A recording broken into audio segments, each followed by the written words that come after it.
Hey, good morning to everybody. My name is Jonathan Tripp, and I want to welcome to our show today. We are going to be talking about video content, creating video, and then, well, the big buzzword is to always talk about what to repurpose. But I want to talk today a little bit differently, and I hope it doesn't come across too negatively, but when to not repurpose your video content, because I think there is a time, and I really think that there is a place to do it. But not every platform is for every video that every creator ever makes. And today I want to talk about that in our show. Welcome to our show. This is Jonathan Tripp Live. We're broadcasting out on a couple different platforms, but today, whatever you're joining me on, I really am glad to see you. Hopefully, you will get some value out of today. If you would like to be a part of our Facebook community or our email community, here, our email community you can be a part of by joining over at jonathantripp.com/better social, or you can join our Facebook group over, and the easiest way to get there is group.jonathantripp.com, and that gets you over there. So with that being said, welcome to all our live viewers that are watching us here on Huzzah, which is where we're actually broadcasting and producing the show from. So today I want to start the show off very, very clearly. Okay, very clearly, and just goes right in with the title of the show: when to not repurpose your content. How many of you guys, and here in the chat that are watching us, how many of you guys are you produce video, whether it's it doesn't matter if it's for Vine, for Instagram, for Snapchat, Facebook Live, YouTube Live, Blab, Periscope, Meerkat, if anybody's still actually using that, whatever. You guys are actually joining in produce. Herbie, I know you do. Steven, I know you have a show. Donnie, you have a great, I love watching you paint and create. So I get to see you. And Jen, you have Wine Antics. That's fantastic. I love that. So each of you guys kind of know. And I think, and I hope you understand that there are some differences in broadcasts. There's differences in video, and the number one video, and I think all of you guys know, everybody that's watching, you're all familiar and have heard of YouTube. You know, the second largest search engine, and mind you, I'm not even saying the video search engine, the second largest search engine on the planet. Yeah, video, YouTube. You know it because you use it. And one of the things that I think that a lot of people feel is that YouTube is a dumping ground. It's not. It's not a dumping ground for your video. Meaning this: just because you have a Snapchat story doesn't mean that you should download it and put it up onto YouTube as is. Just because you've done an Instagram video doesn't mean that the next home that it needs to be on is YouTube. Now, some people are going to argue and say, absolutely put it up there and just put a bunch of SEO keywords in, put a nice description, transcribe it, and boom, you've got yourself a top ranked search video that's going to keep driving traffic to your website. And while maybe in theory it's true, it's not. And here's the reason why, okay? Not everybody wants to see your Snapchat videos on YouTube. Not everybody wants to see your live Periscope respun with nice little sidebars on YouTube. A lot of people, what they are now becoming, they're becoming so saturated with video content, they want quality over quantity. Meaning this: just because you made your Snapchat story that has all the fun emojis, that's a good story, that's entertaining on Snapchat, does not mean it translates well over to YouTube. Okay, and vice versa. Just because you can produce, just because you're a very good video producer, doesn't mean that you should take that and just duplicate it onto Snapchat or Instagram or Vine or another platform. You need to be talking to your audience on your platform. Okay. Let me see here. So, video micro moments. What do they mean for your video strategy? That seems like David. That seems like a really good, almost hitting right to the home of what I'm kind of getting at today. Okay, one of the big things that I see is that newer or smaller video production, whether it's a solopreneur, somebody, just an individual making a making some kind of video or anything like that, that they get really focused on, oh, now I've got a cell phone, I'm going to produce something. Okay, that is not always the case. It's not always a good practice. I think that that making video native on a platform, meaning like if you're in Periscope, keeping your Periscope there, maybe being able to cut out some portions of it, maybe some really super relevant, but don't do, a blab is another one that kind of comes to mind. Talk about live streaming and conversations. Just because you have a 3-hour blab conversation epic marathon doesn't mean that it's home. The next best home is just to simply upload it to YouTube. All right.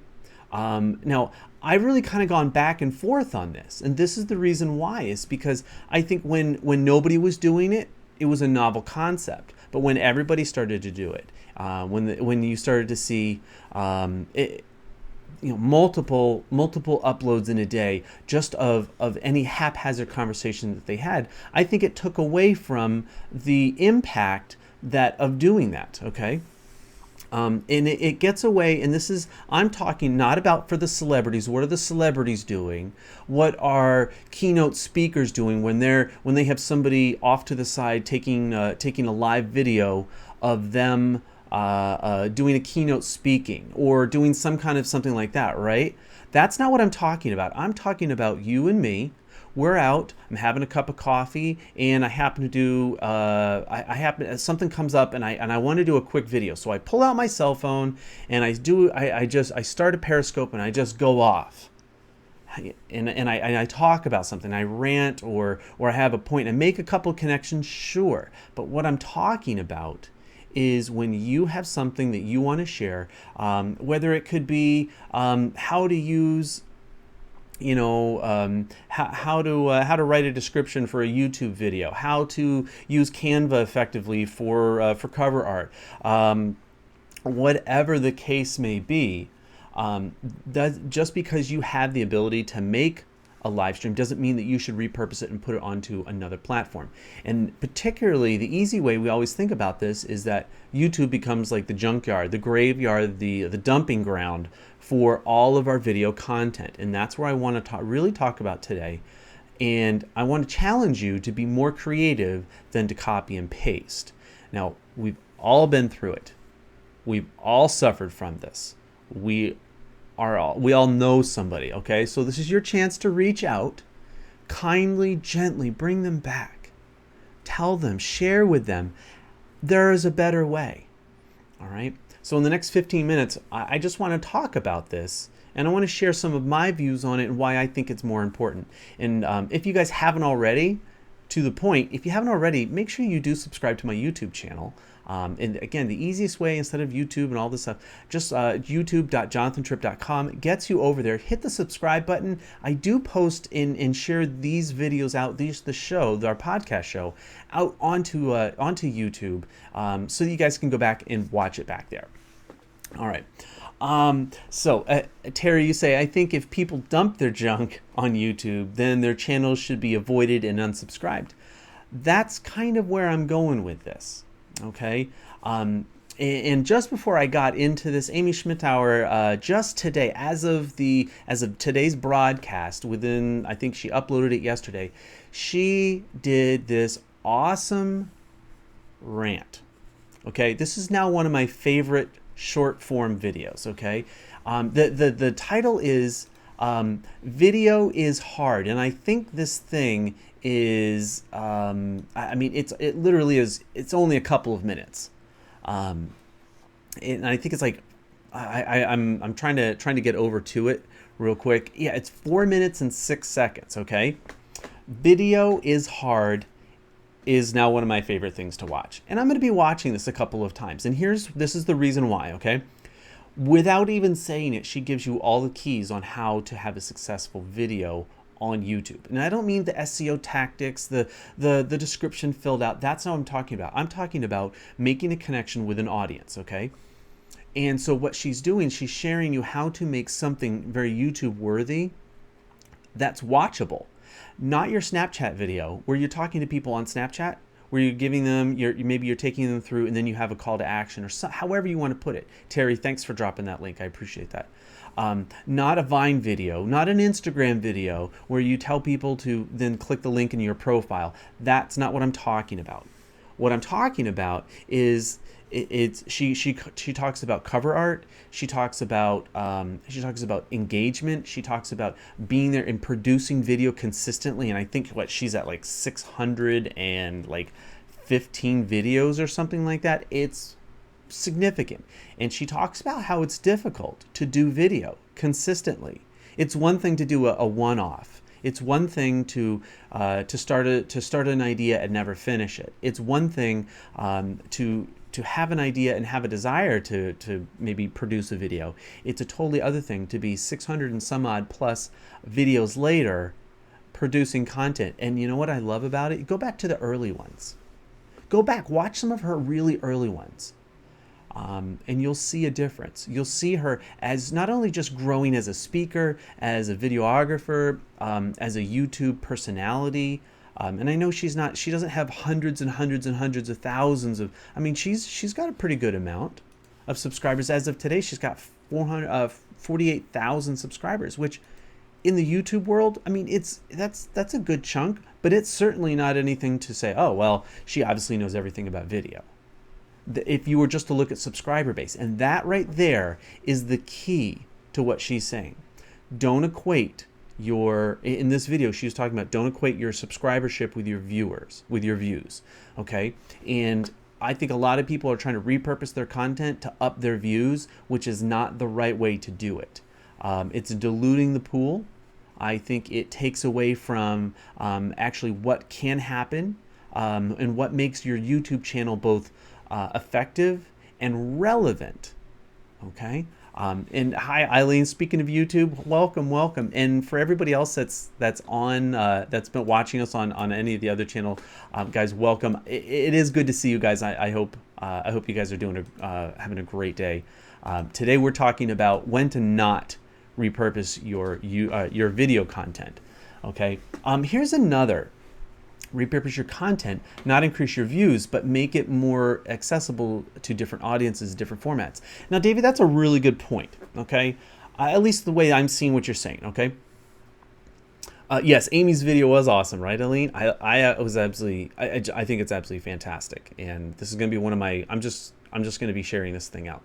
So here's one of the thoughts, okay? We talk about repurposing your content, and I recognize, guys, this is hard work. It is hard work to do a video with a good, solid message consistently, okay? For those that produce tutorials, thank you. You make my life easier, and you make your viewers' lives easier. For those that are looking and exploring other platforms and how technology is being used and bringing news, thank you. You make my life easier and more enjoyable. I appreciate that content, and I'm going to give you views. I'm going to give you likes. I'm going to give you comments, because I know in the YouTube world that's great. That's how those get. I'm going to watch your videos. I'm not going to watch the first 10 seconds and then get upset because you didn't deliver it in the attention span of a goldfish. Okay, I'm going to give you my time. She already got 4 minutes of my time. Michael Stelzner gets good 20-30 minutes of my time in the week, right? And you guys get my point when I say that, because there are different people that I read or listen to as podcasts or whatever. Now, when we talk about repurposing content, and getting back to David's point, you repurpose your content, not just increase your views. And here's what I'm gonna say about this. If you have a show, even if you do have a Periscope that's longer than, say, 5, 6, 7, 8 minutes, go in, take the time, and cut out the relevant points. And it's like when you're cooking. You boil something down and you get the essence of what it is. You get that bare, you get it, and it makes it super potent. Okay, cut it down. Put a very short, meaningful intro into it. Get right to the topic, and then have a call to action. Whether it's subscribe to your video, watch my next one, catch me live on this, right? Listen to my podcast, read my blog. Okay, tell them how to better engage, because if they really like your content, they're going to want more. So give them the avenue to do it. Okay, so what is the importance of repurposing content versus just producing more? Okay, now guys, I know I do this show daily, Monday through Friday at 10 a.m. Eastern time, and there is a challenge. There is a challenge for doing a daily show, but it's a different challenge than making an epic half-hour video, or even, I'm going to even say this, even a 5 to 9 minute video. It's a different thing. Okay, the broadcast is meant to provide value for those, and primarily for those that are watching it live. Okay, there's that personal live interaction, versus when you have a video and you know it's not live, just get to the point, or share with me the conversation, and in that has the value. Okay. David says views as metric are meaningless. Oh, we've talked about this, Dave. This is a great point. Just simply having a view, and I like actually Facebook's way of kind of deciphering this when they show and they share. And let me see if I can bring it up, where they talk about video views versus 10-second views. And thank you to, by the way, everybody that is watching us on Facebook. Guys, I love it. Thanks for this. I'm going to try to get over to your comments there.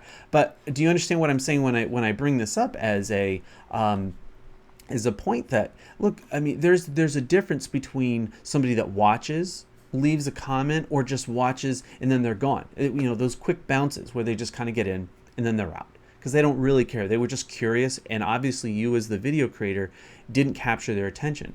Now, if you have a 30-minute conversation for yourself on Periscope where you're literally just reading it like a script, you've lost them. Cut all that stuff out. Get right down. I always said this, if you took out the audio, this video is extremely boring. I can't even stand to watch it. I mean, I hate watching myself, but that's a whole nother thing. But what the whole point really is that for this, the content is in the audio. The majority of the show. Now, when we have guests on, we do change it up and we go back and forth and we interact and we have conversations. And for those that are watching, when we have, we only do this show, we broadcast the show out for about a half hour, and then we end the formal show, and then we have our after show. And we host that live on Huzzah, and that makes it really easy for us to be able to interact with the chat. We take the questions, we talk about it back and forth, okay?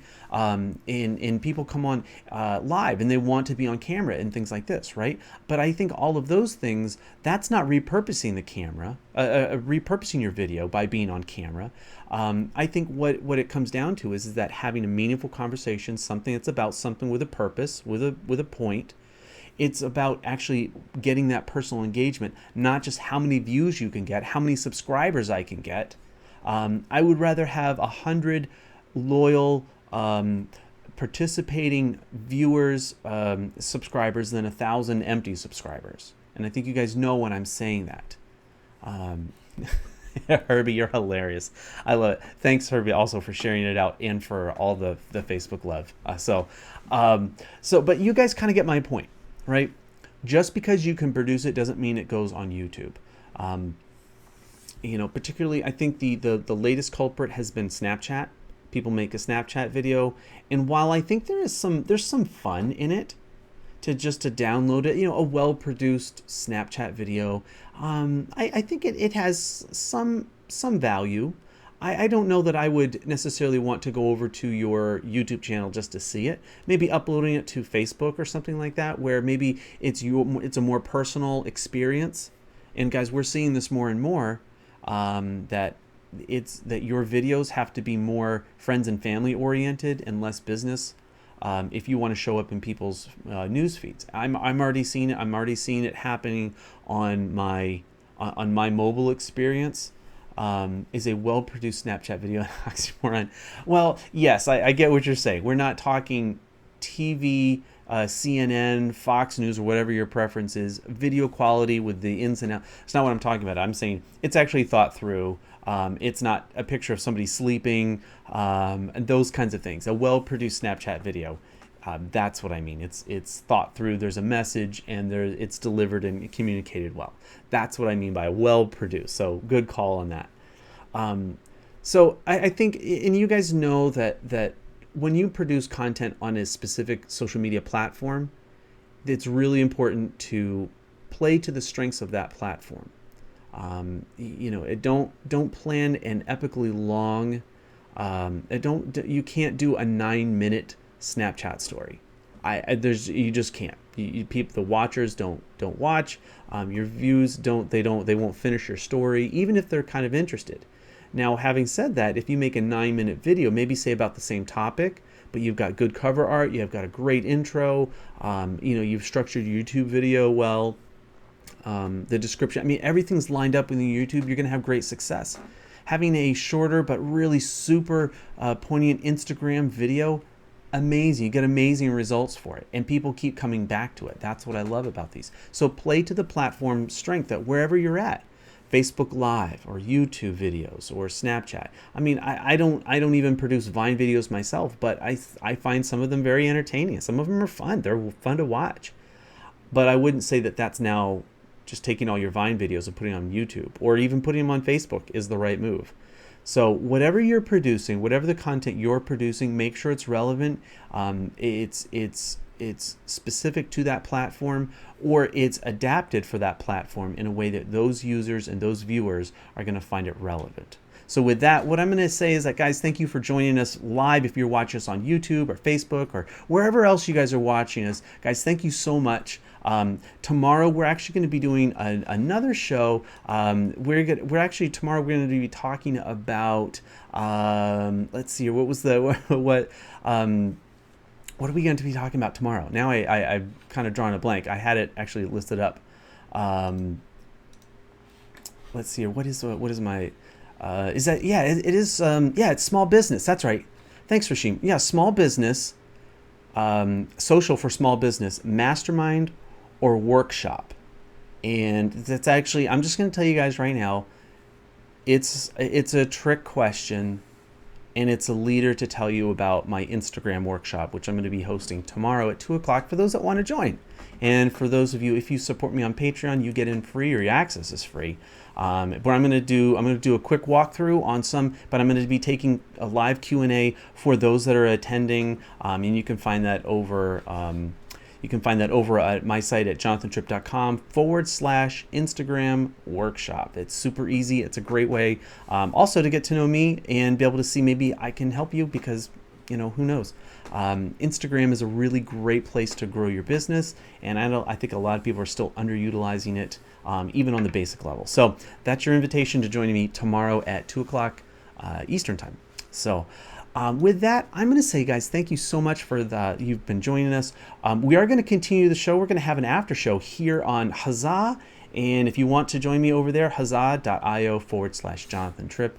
Guys, I will see you tomorrow. Thank you guys for watching.